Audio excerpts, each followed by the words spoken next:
Vamos al primer paso, identificar las restricciones. Humildemente creo que es el paso más difícil, ya que normalmente nosotros llamamos restricción a los síntomas de no usar correctamente nuestro sistema. En general sentimos que tenemos miles de restricciones: falta de gente, falta de máquinas, falta de materiales, falta de dinero, falta de espacio, políticas macroeconómicas, ausentismo, exceso de stock, etcétera, etcétera, etcétera.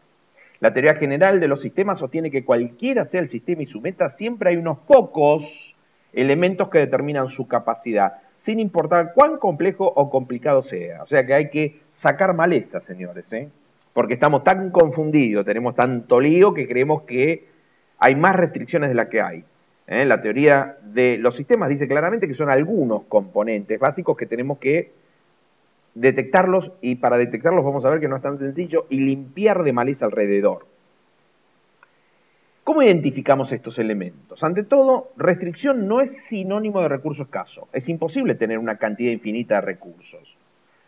Por lo tanto, uno tiene que aprender a producir con los recursos que tiene.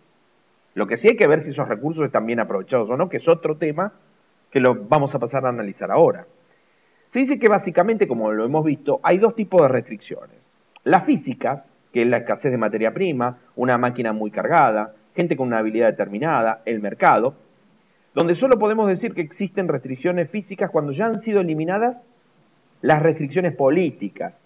O sea, ¿cuáles son las restricciones políticas? Son reglas formales o informales erróneas, no alineadas o en conflicto con la meta del sistema. Faltan los procedimientos. Van a ver que, analizando bien, muchas de las restricciones que ustedes consideran que son insolucionables pasan por una restricción política. Y las restricciones políticas son las más fáciles de solucionar. Por eso, las primeras que tenemos que limpiar son esas famosas restricciones políticas, para que después queden las restricciones físicas. ¿Estamos de acuerdo? Entonces, ahí está generalmente los cuellos de botella. Pero previamente hay que limar y sacar todas las malezas que generan estas restricciones políticas. ¿Qué tipo de restricciones cree usted que son más comunes en nuestra empresa? ¿Las políticas o las físicas?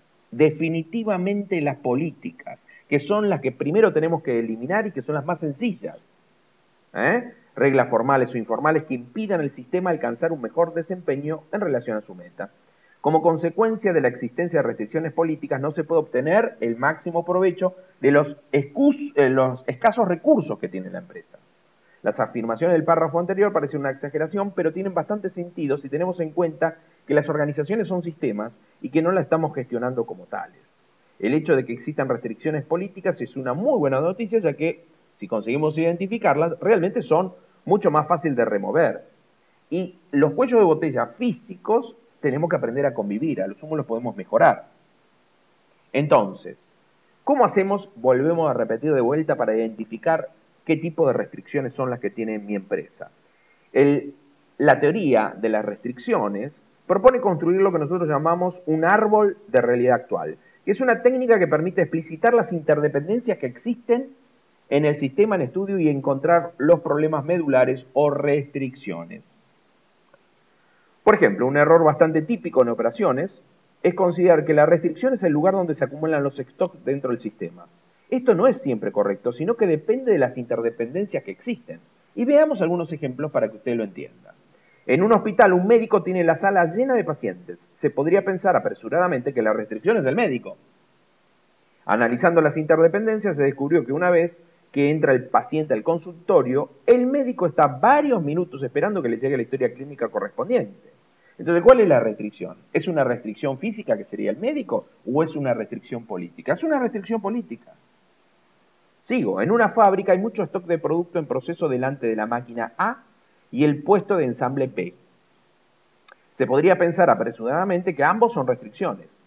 Analizando las interdependencias, se descubrió que la máquina A abastece al puesto B de uno de los componentes necesarios para realizar la operación de ensamblaje, y que adelante de la máquina B hay stock de todos los componentes, excepto del proveniente de la máquina A y de otro componente comprado a un proveedor externo.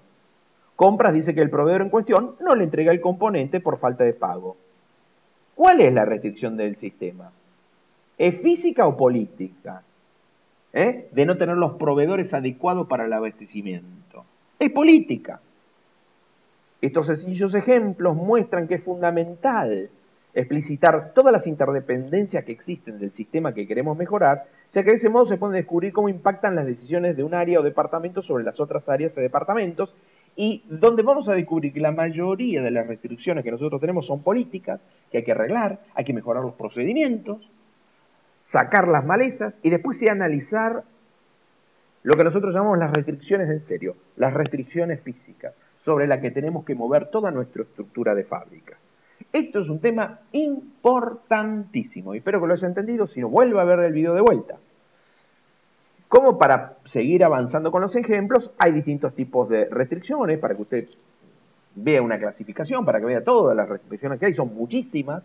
Lo más importante que a mí me interesa resaltar que la mayoría son políticas y son fácilmente arreglables. Las físicas son más difíciles y nos tenemos que acomodar, y la teoría de las restricciones hace eso después, acomodarnos a esa restricción física, siempre aprovechándola al máximo, pero primero eliminemos todas las malezas. Algunos tipos de restricciones para que usted termine de entender. Restricción de mercado, la demanda máxima de un producto está limitada por el mercado, por ejemplo. Satisfacerla depende de la capacidad del sistema para cubrir los factores de éxito establecidos, precio, rapidez de respuesta. Restricciones de materiales, el throughput o la venta se limita por la disponibilidad de materiales en cantidad y calidad adecuada. La falta de material en el corto plazo es resultado de mala programación, asignación o calidad. Restricción de capacidad es el resultado de tener equipo con capacidad que no satisface la demanda requerida de ellos. Restricción logística, que son restricciones inherentes en el sistema de planeación y control de producción. Las reglas de decisión y parámetros establecidos en este sistema pueden afectar desfavorablemente en el flujo suave de la producción. Restricciones administrativas, estrategias y políticas definidas por la empresa que limitan la generación de ventas. Restricción de comportamientos, actitudes y comportamiento del personal que no corresponde. La actitud de ocuparse todo el tiempo y la tendencia a trabajar lo fácil genera a veces que no se apliquen bien los procedimientos. Lo único de conclusión útil para dejar acá es la mayoría de las restricciones son políticas. Para encontrar las verdaderas restricciones, previamente hay que limpiar estas políticas y llegar después a las físicas reales y determinar cuáles son, 2 o 3 como mucho, esas famosas restricciones, para así después seguir con los otros pasos de la teoría de las restricciones.